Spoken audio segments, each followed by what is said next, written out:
Welcome to Raise the Line with Osmosis.org, seeking solutions with leading experts on how to increase healthcare capacity so people can get the care they need during the COVID-19 crisis and beyond. Hi, I'm Rishi Desai, and today on Raise the Line, I'm happy to welcome Dr. Tom O'Callaghan, a leading global advocate for online medical education. As founder and CEO of iHeed, his mission is to use innovative approaches to educate and support healthcare providers, and believes the accessibility of online education modules can help address the global shortage in the healthcare workforce. Dr. O'Callaghan is also a practicing family doctor, a leading digital healthcare entrepreneur, and a regular contributor at events sponsored by the UN and WHO. Thanks so much for joining us today. Oh, it's great to talk to you again, Rishi. Absolutely. And so we actually chatted a number of years ago, but at that time, and even since then, I've never really gotten the full story on what I'm about to ask you, which is what got you interested in medicine in the first place, and particularly primary care? Thanks, Rishi. So my background is my dad was a family doctor in a small rural community in Cork in Ireland of about 3,000 or 4,000 people. And I suppose I grew up watching him as an old style community physician, looking after a community over generations of people, from young people up to their grandparents. And I suppose looking after them holistically over many years, and got to see the value that was placed in that by his community and by the individuals and the friendships he built up. And I suppose the difference he was able to make in the world as a doctor. And I think that really inspired me to follow, I suppose, in his tracks into medicine and then subsequently into family medicine.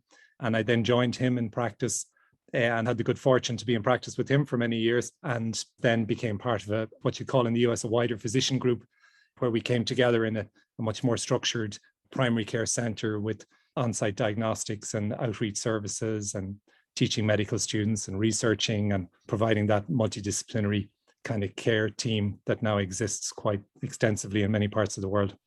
So am I getting this right? In the early days, was it literally a practice of you and your father at one point, just early on? The funny story I always tell is that I'd go out to the waiting room and there'd be a big queue of patients waiting to see my dad, and patient would go in to see him and they'd be laughing and joking and they'd be there for half an hour, and I could hear them in the next room. And I'd be there like looking at the big waiting room full of patients, trying to, empty the waiting room, see the next patient and sort their problem. And he'd still be inside swapping jokes with the patients for, 45 minutes or an hour. But that was, I suppose, of a time, and that was the way medicine was practiced. And I suppose that's the way people built up trust and relationships with their family physicians. And what was wonderful was to see him. For many years, I had patients would come to me and say, "Oh, your father helped my daughter get a job in nursing." Or, I remember him coming out to my house at 4:00 in the morning in his dressing gown, when my child was sick. I suppose that was the medicine of a time. And I suppose when I travel the world as part of my work in iHeed, I get to meet family doctors and physicians all around the world. And it's very interesting to see the evolution of the care system in different parts of the world and how that often exists in many other countries. So I guess this is a striking kind of juxtaposition, because on the one hand, you have this man who's laughing it up in a patient room for 30 minutes with a lot of people obviously waiting to see him. And that's how a lot of people kind of imagine medicine was done in yesteryear. And then today, I just in the intro kind of talked about how you're a digital entrepreneur using online platforms and doing all this other kind of stuff. So what would your father say about these activities? What was his take on this kind of approach? Yeah, I think he was quite progressive. He was a bit of a medical leader in his own way. Was quite involved in the development of postgraduate education in Ireland for family physicians and CME. And I think he always felt that coming together and cooperating and working together as a professional group was the way forward, and that multidisciplinary teams and working with other professionals really made a huge difference. So I think he'd be very proud of what has happened in Ireland and what's happened in the work we've done internationally. But I think he would have always felt that the future was going to change in family medicine. And I suppose the bit that heartens me is when I travel around the world and I see in many countries that primary care and particularly family medicine is evolving quite rapidly. And we're involved in the forefront of a lot of that change in developing residency programs in countries like Malaysia, where we're running the National Family Medicine Residency Program with the Irish College of General Practitioners, and in Saudi Arabia, where we've helped them scale by 800% the family medicine residency training in the Kingdom of Saudi Arabia.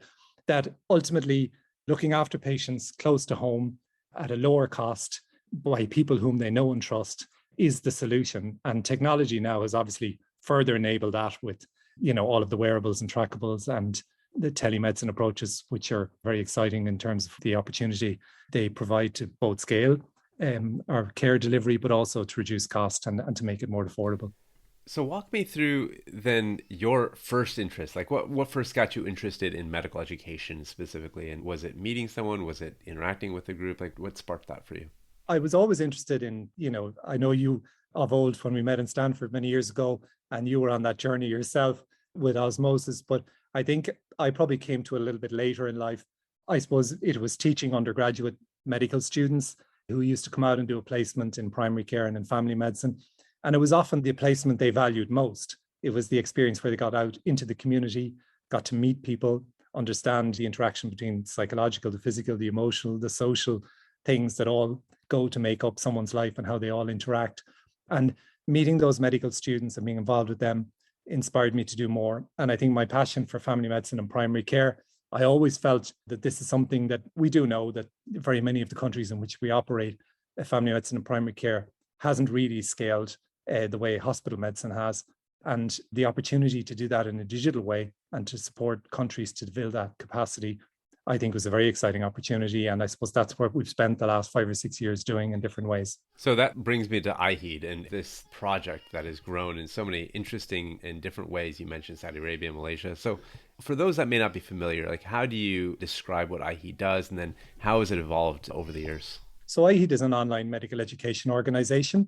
And in truth, it's a bit of a social enterprise, or started as a social enterprise.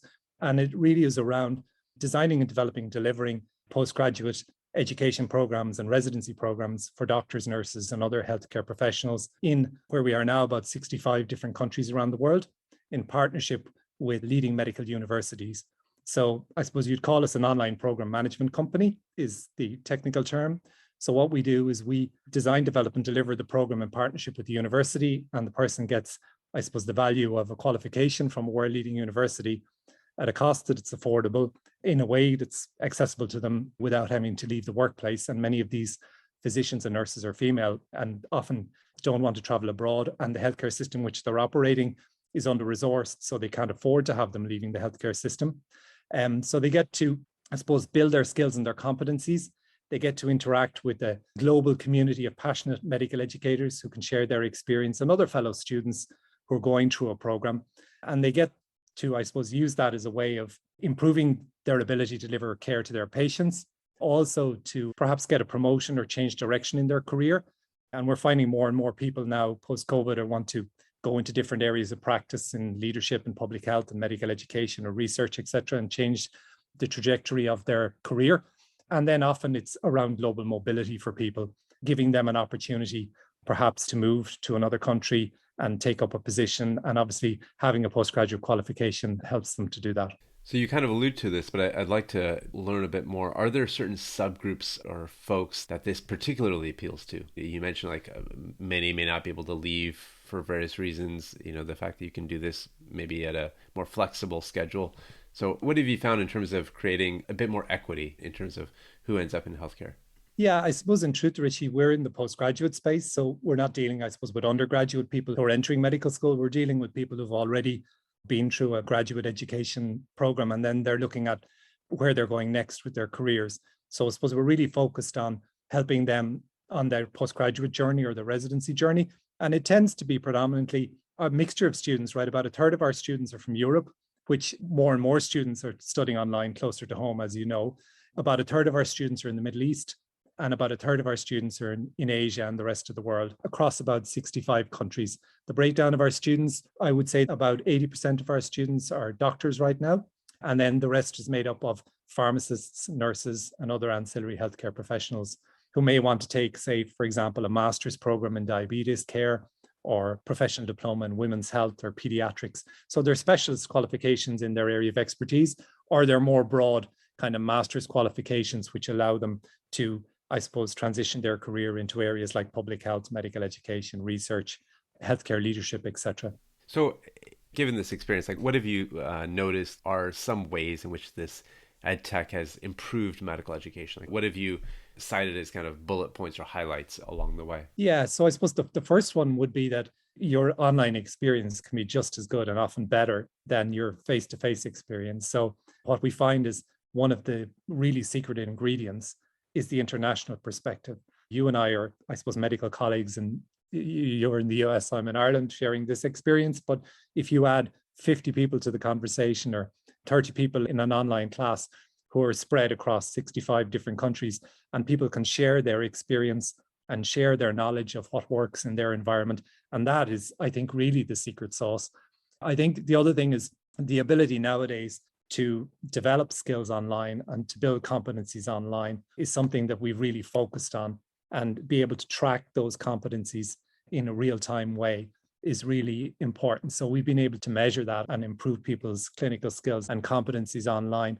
And I think that allows you to really upskill people in a way perhaps that wasn't done in the past. So that's one thing. I think the second thing is that medical regulators all around the world have changed their, I suppose, perception of online education. So for example, we would have found when we went to the Middle East particularly, that they would have said, oh, any program will have to be delivered face-to-face, perhaps 10 or 20% online. They went from that to becoming the most global advocates for online education and wanting to move all their programs online. And as you know, during the pandemic, that accelerated for everybody because everything moved online. So it's really now, I suppose, the accepted gold standards. And in terms of educational outcomes, one of the things we've really focused on is really supporting our students in every level of the journey with us. And our net promoter scores are up in the 80s and 90s for all our programs, and our student satisfaction rates are in the high 90s. So we're doing something right in terms of the student experience. And I think that's the critical thing. And then the flexibility and being able to suit the flexibility of people's lives. And cost is a huge issue. So all of those things, it's bringing all of those things. And then the last thing I think is the flexibility in terms of the start date for a program. So I suppose traditional university programs would start one at the beginning of a semester, whereas we've rolling intakes quarterly or even more frequently 6 or 8 times a year to allow students to take a program when it suits them, rather than particularly turning it on its head and saying, look, this is what we offer as a university at a time that suits us. So suit the student at all times, if at all possible. And then what about patient outcomes? Have you seen compelling data that shows that doing this online approach actually leads to not just more happy students and students that can access the education, but all the way down to actually patients getting better care? Yeah, and I know this is something that we've advocated in iHeed for a long time, of bringing together that research data. And I know it's something you're quite passionate about as well. And I suppose through the lens of COVID, we've really seen a rapid acceleration in the amount of research done in this space and the data that's coming through to back that up. So without getting into individual studies, there's been a significant increase in the amount of research data that shows that online medical education can have a direct impact on patient care and building competencies and building skills within the health workforce. I think what we focus on a lot in terms of our educational programs is real life improvement of your organization. So give you an example, if somebody was doing a master's program, for example, with us in diabetes care, for example, what we would ask them is to focus on a quality improvement initiative within their clinic, within their practice, within their organization, and measure that over a 6-month period as part of their education in the master's program. So at the end of it, they would have a real measurable clinical improvement outcome to their practice. And I think people really value that, and their organization values it. And clearly it's what we're all about, right? We have to be about improving patients' lives and communities' lives, because that's what I suppose motivated all of us to do this work. Totally. And right now, one of the big issues is the global shortage in health workers. And so do you mind just kind of extending that thought to how this can help effectively raise the line, which is what this entire podcast was founded on, is the idea of increasing healthcare capacity. And so just walk me through how that's working through iHeed. Yeah, so I think, if you think about it, it's a big global challenge, right? And it's an even bigger global challenge if you think about it. We're trying to fill a bucket of 7.5 million global health worker shortage, which is going to accelerate to 12.5 on the next 10 or 15 years. And I was looking at your recent published data from Elsevier on the future-proofing the health system study. And we're seeing the same thing. We're seeing, 30 to 50% of health workers looking to change their career, to leave the health workforce. So we're in a real crisis. And it's people obviously stress, there's burnout. We're hearing it from all the primary care and organizations we're working with, and people feel undervalued and people are looking for other options. So I think we have a mammoth task on our hands. The good news is there's a lot of really good people and good organizations like yourselves and ourselves focused on this. And I think we now have the tools and the technologies and the adoption of them and the acceptance by medical regulators that they can make a real difference. I think the softer end of it is in areas like postgraduate medical education and residency education. I think it's more challenging when you get into undergraduate medical education, where you're asking, I suppose, regulators to really have a huge mind shift. And I know many of the people we would both have interacted with would have a vision of moving the whole undergraduate curriculum online and shortening the duration of the medical undergraduate program. And I think some of that change will come slowly. I think there will be a big move to task shifting to broader health workers, increasing healthcare assistants, increasing the number of nurses, which equally is a challenge, and accelerating the paths to careers for nurses and other healthcare professionals. And I think we have to welcome that. I suppose in my experience over the years, nurses are fantastic and can do 10 times the amount of work a doctor can do at a fraction of the cost, and often in a much more empathic and human way. So I think if we can support all of those initiatives, I'd be quite optimistic that over the next 10 or 15 or 20 years, we're going to make a big impact on that number. I'd be remiss if I didn't ask about how COVID has affected both iHeed and kind of what you've seen overall in this model of online education. What has changed in your mind? Yeah, I think the big thing, Rishi, is what I said earlier, is it's just becoming the accepted norm and in fact being advocated for by everybody. And I think there's no going back, which is the great thing. And I think obviously the evolution of the technologies and the tools is accelerated even further, which is fantastic. So we're doing things now that we probably wouldn't have thought we were able to do 12 months, 2 years ago, which is very exciting. And I think the funding is there, which is exciting to actually drive on and have the impact we all want to have. I mean, I think when you look at the countries that really have very poor infrastructure in the developing world, that is a real challenge. I had the good fortune on many times to be down in Africa and to meet the various healthcare ministries and governments. And I mean, they have a real challenge around primary care and community-based care. And obviously technologies offer the opportunity to accelerate that. But I also think we need more medical education programs specifically developed to help build the skills in medical education in these countries. And that's one of the areas I'm quite passionate about. We have built a really exciting medical education master's program with the University of Warwick. And I'm really excited that we're putting a large number of very young and enthusiastic and driven people through that program who really want to go out and have an impact. And they're across very many countries. So I think that they're going to drive that innovation, which is really exciting. That's awesome. Yeah, the idea of medical education being taught more formally makes a lot of sense, especially given the instrumental role it plays in our overall economy, in the global economy. Do you mind teaching us something? You know, I know that at Osmosis, we love to fill knowledge gaps, bust any myths that may be out there. In your experience, like what are some areas where you feel like folks may not know something that they ought to know? And it could be on any range of topics. So feel free to choose what you like. Yeah, thanks, Richie. I mean, I think I'd bring it back to primary care again and to family medicine, because when I give you two examples. If you go to maybe North America or the US, you know, where perhaps the healthcare system is more hospital centric and more care is delivered on a sort of hospital level rather than in a community care. And say a country like Ireland, where 95% of illness is dealt with in the community by a family physician, you know, only one of every 10 consultations is a referral. And then you go to other countries. India is an example that springs to mind, which had a very good evolved and developed primary care system, but because of rapid privatization is now moving towards a very hospital-centric care system where people end up getting unnecessary procedures or unnecessary investigations, over-investigation, I suppose, because of it being driven by a private consumer model. I think we need to get back to basics. And I think thinking about really looking at the patient holistically and in the community and saying, what can we do that really makes a difference in preventative care in the community at a low cost, that makes a real difference in patients' lives over the lifetime of this individual. And I think that's where I believe the future for medicine is. And I believe the technology has really going to transform that. Telemedicine already has. And trackables and wearables and remote monitoring has, and patient empowerment and patients taking responsibility for their own care. So I think if I was to say where you'd love to see it go, that's where you'd love to see it go. I think you worry that economic forces often drive it in the other direction, particularly private corporatization. But I think if I was to say the experience that I've had in my life has been to really understand the value of really good community-based care.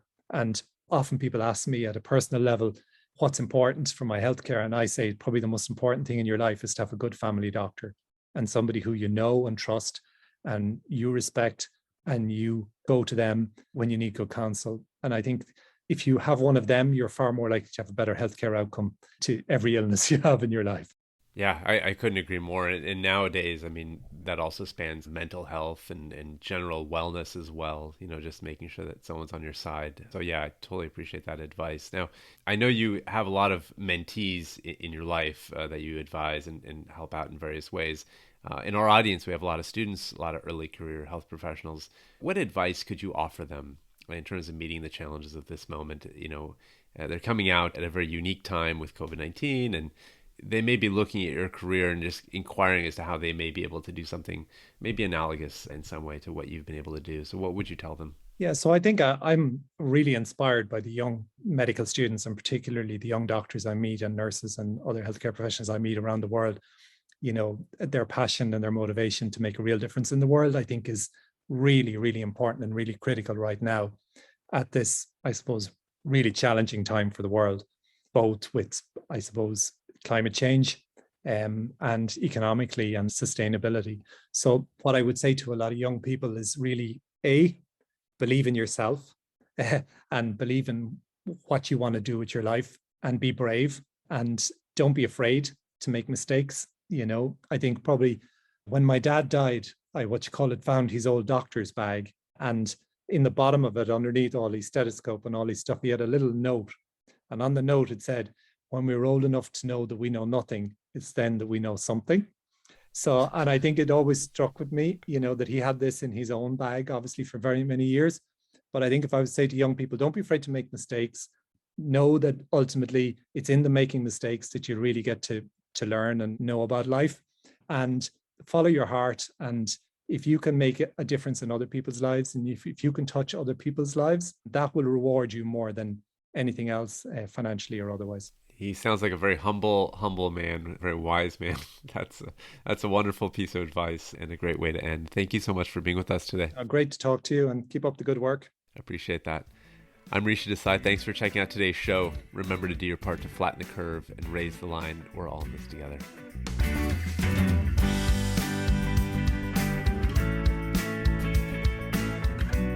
For more information on how you can help raise the line and flatten the curve, go to osmosis.org/COVID-19. If you like this podcast, please share it on your social channels. You can also subscribe to the series and check out all of our podcasts at osmosis.org/raisethelinepodcast.